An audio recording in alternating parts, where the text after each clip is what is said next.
All right, so hello मेरे future champions. तो कैसे हो आप लोग? पढ़ाई कैसी चल रही है? Is all good.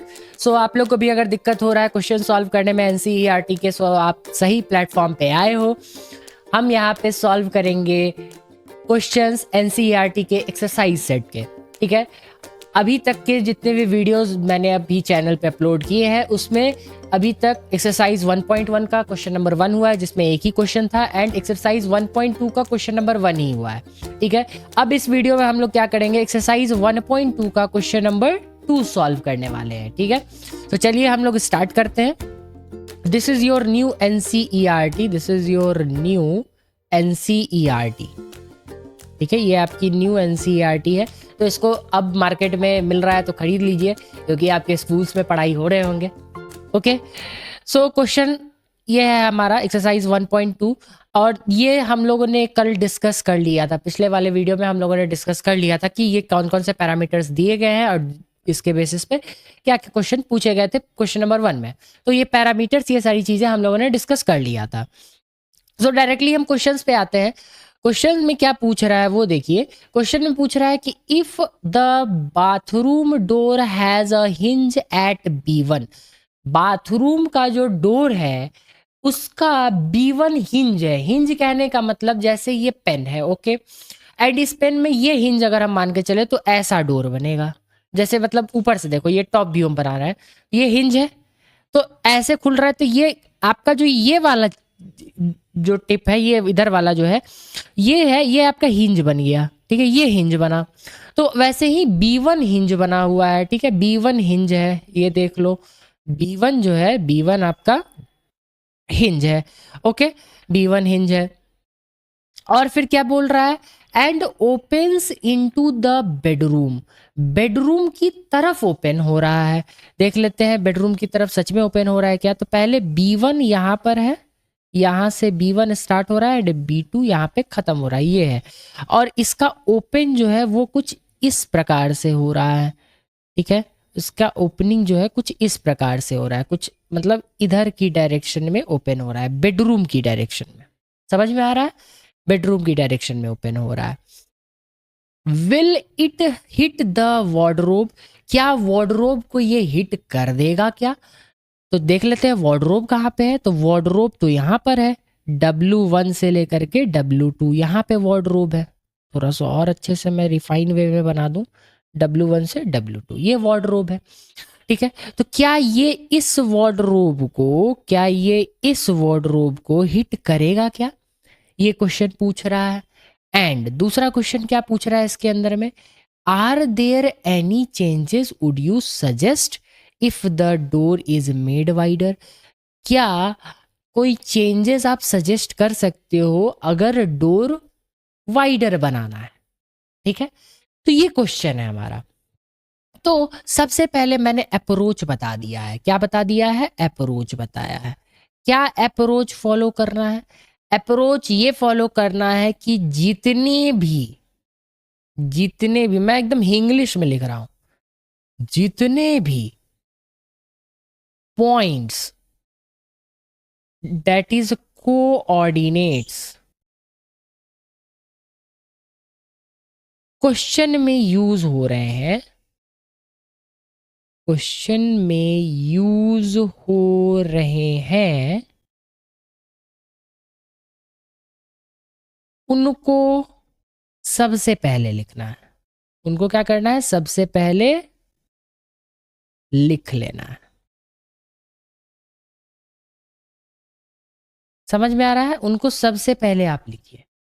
जितने भी कोऑर्डिनेट्स, जितने भी पॉइंट्स और कोऑर्डिनेट्स क्वेश्चन में यूज हो रहे हैं उनको क्या करना है? सबसे पहले लिख लेना है। ठीक है, उनको सबसे पहले लिखना है, एकदम क्लियर रखो। तो यहाँ पे कौन कौन सा कोऑर्डिनेट्स, मतलब कौन कौन से पॉइंट यूज होने वाले हैं इस क्वेश्चन में। तो हमारे जो पॉइंट्स यूज होने वाले हैं कुछ इस प्रकार से, ये B1 यूज होना है, B2 यूज होना है, W1 यूज होना है एंड W2 यूज होना है, यही यूज होना है ना। तो इसके कोऑर्डिनेट्स को हम लोग लिख लेंगे। ऐसे वैसे तो हम, मुझे लग रहा है कि यहाँ पे W4 एंड W3 यूज होना है। ठीक है, W1 W2 भी नहीं, W4 एंड W3 यूज होना है। तो देखो W1 और W2 की भी जितनी लेंथ होगी वही W4 और W3 की होगी, सेम होगी, डिट्टो सेम होगी।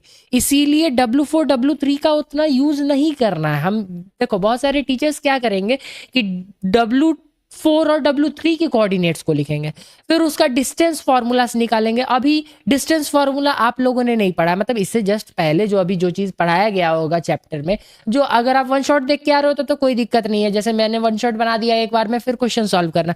वो अगर वन शॉट सीरीज देख के आ रहे हो देन तो कोई दिक्कत नहीं है, मैं डिस्टेंस फॉर्मूलाज बता दूं। बट मैं उनको टारगेट कर रहा हूँ, उनको समझाने का कोशिश कर रहा हूँ जो चीज़ इनसे पहले वाली चीज़ पढ़ चुके हैं, उसके बाद वो सॉल्व करना चाह रहे हैं। क्योंकि इस वीडियो पे जो बच्चे आएंगे वो क्यों आएंगे? वो आएंगे नहीं तो एग्जाम टाइम में आएंगे, डायरेक्टली उन्हें सॉल्व करना हो तो एग्जाम टाइम में आएंगे, या उन्हें क्वेश्चन सॉल्व करने में प्रॉब्लम हो रहा होगा तभी वो आएंगे। सो दो ही कंडीशन हो सकते हैं, ठीक है।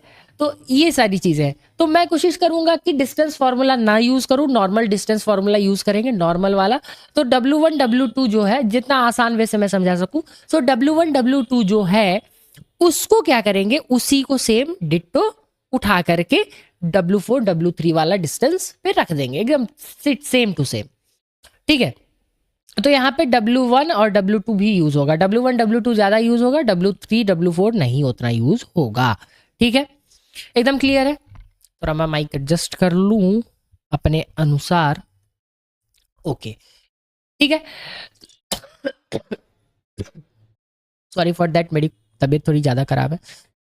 तो अब क्या करते हैं, जितने भी कोऑर्डिनेट्स है उसको लिखते हैं, ठीक है। जितने भी कोऑर्डिनेट्स हैं, कोऑर्डिनेट्स हैं, कौन कौन से कोऑर्डिनेट्स यूज होने वाले हैं? B1 B2 W1 W2, ठीक है, W1 W2। ओके, तो B1 का कोऑर्डिनेट चलिए लिखते हैं। B1 का कोऑर्डिनेट है क्या एक्चुअल में?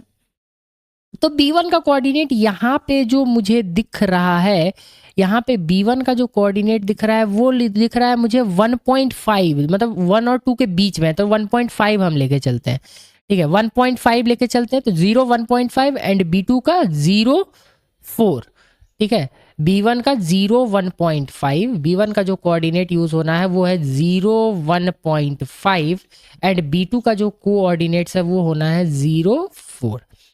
W1 का क्या यूज होना है? W1 का यूज होना है कोऑर्डिनेट्स, वो है आपका 30 एंड 70, 30 एंड 70। W1 का 30 एंड W2 का 70। देखो अगर वाइडनेस निकालना है ना किसी भी चीज का, अगर एक कोऑर्डिनेट 0 है ना, तो दो कोऑर्डिनेट जो दिए गए हैं जो नॉन जीरो है, उन नॉन जीरो का डिफरेंस निकाल दो, वही वाइडनेस होगा। अगर एक कोऑर्डिनेट दोनों का सेम कोऑर्डिनेट, मतलब कहने का मतलब यहाँ पे देखो y कोऑर्डिनेट इसका भी, y कोऑर्डिनेट इसका भी अगर 0 0 है, तो 0 0 है तो क्या हुआ, y कोऑर्डिनेट खत्म, तो x कोऑर्डिनेट का डिफरेंस निकाल लेंगे, बात क्लियर। सबसे आसान वही रहता है, ठीक है। तो ऐसे इसलिए मैं इसको यूज करता हूँ कि सबसे आसान वे जितना हो सके, मतलब आसान जितना हो सके, ठीक है। तो अब क्वेश्चन को पढ़ते हैं। पहला क्वेश्चन क्या कह रहा है कि अगर ये बेडरूम के तरफ खुलेगा तो वार्डरोब को हिट करेगा क्या, ठीक है। तो यहाँ पे देखो पॉसिबल्स क्या क्या कंडीशंस लगाने हैं, पॉसिबल कंडीशंस समझना। वार्डरोब को हिट करने के लिए, वार्डरोब को हिट करने के लिए क्या होना है कि ये जो वाई एक्सिस, मतलब लेफ्ट वॉल की जो, लेफ्ट वॉल जो है, लेफ्ट वॉल से वार्डरोब की दूरी कितनी है, पहले ये चेक करना है।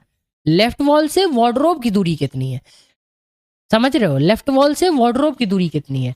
वार्डरोब की चौड़ाई उतनी नहीं यूज होगी, उतनी नहीं यूज होगी। वार्डरोब की चौड़ाई मैं ऐसे ही निकाल रहा हूँ, मेन यूज होना है कि लेफ्ट वॉल से वार्डरोब की दूरी कितनी है, ठीक है। तभी तो अगर बराबर हो जाएगा या ज्यादा हो जाएगा तभी तो हिट करेगा, कम रहेगा तो क्यों हिट करेगा? सिंपल सा कॉन्सेप्ट है, कम रहेगा तो क्यों हिट करेगा, हिट ही नहीं करेगा। तो यही है कि हम पहले B1 B2 का डिफरेंस निकालें, मतलब B1 B2 का वाइडनेस निकाल लें एंड ओरिजिन और W1 के बीच का निकाल लें, ठीक है। ओरिजिन और W1 के बीच का निकाल लें। ये W2 को हम मिटा देते हैं, W2 को मिटा देते हैं, ज्यादा यूज इसका होने वाला है नहीं, ज्यादा यूज इसका होने वाला नहीं है। अरे यार मिट जा, ठीक है, ओके। तो सबसे पहले क्या निकालेंगे? सबसे पहले निकालेंगे वाइडनेस ऑफ द डोर। क्या निकालेंगे? Wideness of the door, door का वाइडनेस निकालेंगे। तो डोर का वाइडनेस कितना होगा, 4 है एंड 1.5 है, 4 है एंड 1.5 है, तो क्या होगा 4 माइनस 1.5, क्या होगा आपका ये 2.5 यूनिट होगा। समझ में आ रहा है, 2.5 यूनिट होगा, एकदम क्लियर है। अब जो है, अब आगे देखो, अब आगे क्या होगा कि डिस्टेंस ऑफ वार्डरोब,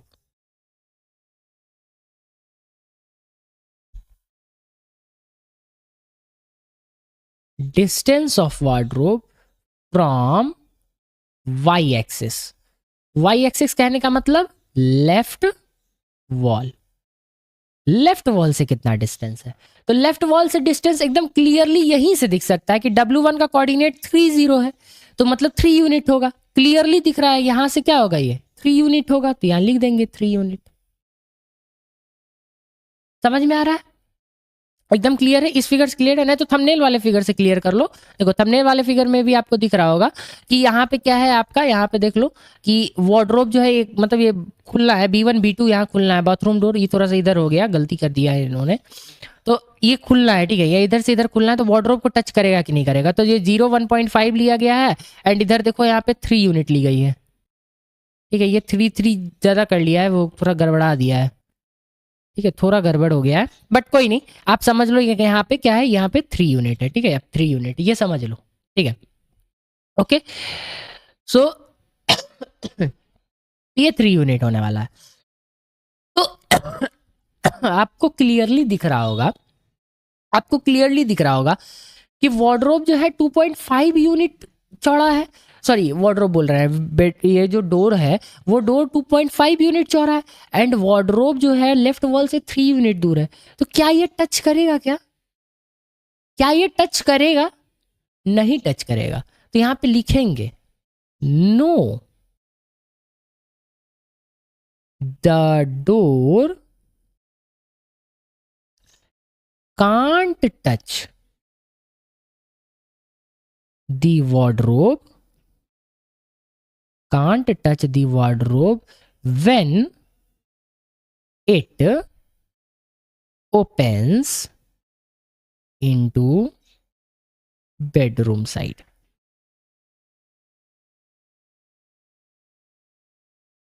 क्लियरली समझ में आ रहा है कि वाइडनेस जो है थी डोर की, जो वाइडनेस थी डोर की वाइडनेस वो कितनी थी 2.5 यूनिट थी एंड जो डिस्टेंस था वार्डरोब का वाई एक्सिस से वो 3 यूनिट था, तो क्लियरली दिख रहा है कि जो वार्डरोब है वो उसको टच नहीं करेगा डोर, वार्डरोब को टच नहीं करेगा डोर, एकदम क्लियरली दिख रहा है।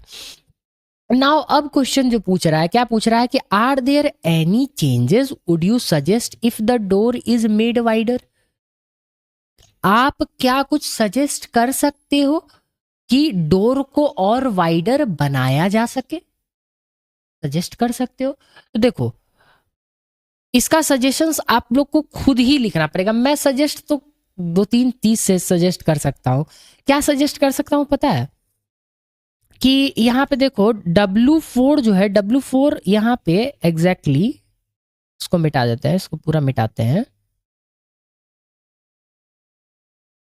समझना इस चीज को, जो आपका W4 है वो 2 पे है, W4 जो है वो 2 पे, उसका y कोऑर्डिनेट 2 है, अगर हम 0.5 यूनिट यहाँ 4 पे तो 5 पे ले जा सकते हैं, क्योंकि बेडरूम तो 5 से स्टार्ट हो रहा है ना, 5 से स्टार्ट हो रहा है, तो आप 0.5 यूनिट थोड़ा सा खिसका देते हो तो थोड़ा सा ये होगा कि वार्डरोब को ये टच नहीं करेगा, पूरा खुल जाएगा, ठीक है। दूसरा चीज कि कुछ भी चेंजेस नहीं कर सकते हैं, कुछ भी चेंजेस आप नहीं कीजिए, आप क्या कीजिए वैसे के वैसे ही रहने दीजिए, क्योंकि ऐसे भी तो डोर जो है वो 2.5 यूनिट ये पूरा एकदम यहां तक आके खुलेगा, देखो ना यहां तक आके खुलेगा, यहां तक आके खुलेगा पूरा, यहां तक आके खुलेगा, यहां तक ऐसे खुलेगा पूरा, एकदम आएगा यहां तक आएगा, एकदम बोले ना यहां तक आएगा, तो कोई चेंजेस करने की जरूरत नहीं है, 2 सजेशंस है, ठीक है। तो ये सजेशंस आप खुद सोचिए कि ये सजेशंस क्या हो सकता है, आपको खुद दिमाग यहाँ पे लगाना हो, क्योंकि हर आदमी के अलग अलग पॉइंट ऑफ व्यू हो सकते हैं, ठीक है। ये सजेशंस आपके करने हैं, ठीक है। तो कमेंट में सजेशंस दीजिएगा। और यहाँ तक आपको अगर सब चीज़ क्लियर है तो आप लिख सकते हो कि sir all clear sir. And उसके बाद जो है अगर आपको कुछ और डाउट हो रहा है तो वो भी पूछ सकते हैं। So thank you all, and करते हैं इस लेक्चर को, इस वीडियो को। So thank you. नोट्स आपको मिल जाने वाले हैं हंस मार्ग ऑफिशियल टेलीग्राम चैनल पे, सब कुछ नोट्स मिलेगा, वहाँ पे भी आप डाउट पूछ सकते हैं, वहाँ पे भी कमेंट सेक्शन है। एंड कमेंट सेक्शन में आपको अभी भी मैंने होमवर्क बता दिया है। क्या होमवर्क बताया है कि सजेशंस आप बताओ, सजेशंस आप बताओ कि सजेशंस क्या हो सकते, मतलब क्या कर सकते हैं हम कि ये जो वार्डरोब है और ये जो डोर है तो ये 2.5 के लमसम में है और ये 3 यूनिट दूर है, तो 0.5 यूनिट का जो है डिफरेंस आ रहा है। क्या हम इसको बढ़ाएं, क्या हम इसको इतना ही रहने दें, क्या हम इसी को खिसका दें, इस वाले डोर को ही हम खिसका दें, डोर के हिंज को हम खिसका दें, या डोर के हिंज को ही चेंज कर दे, डोर के हिंज को उधर कर दे, बाथरूम साइड जो है B1 है तो नहीं B1 करके B2 कर दे, ये आप सजेस्ट कर सकते हो, ठीक है। अगर आपको कुछ लगता है कि सर आप इस तरीके से कुछ और भी चीज़ बताओ, आपको अगर कुछ और भी चीज़ चाहिए तो वो भी कमेंट सेक्शन में आप बोल सकते हैं। तो कमेंट सेक्शन में आपको क्या क्या चीज़ करना है मैं गिनवा दूं। पहला सजेशंस, दूसरा क्लियर है कि नहीं, तीसरा डाउट है कि नहीं, और आपको क्या चीज़ और चाहिए, क्या चीज़ और चाहिए आपको, किस तरीके से और चीज़ चाहिए, जो चीज़ आपको रिक्वायरमेंट है वो चीज़ भी आप बोलो, मैं आपके लिए वो वीडियो जरूर लाऊंगा, ठीक है। ओके, पढ़ाई करते रहे, ऑल द वेरी बेस्ट। मिलते हैं अगले वीडियो में अगले क्वेश्चन के साथ। Bye bye.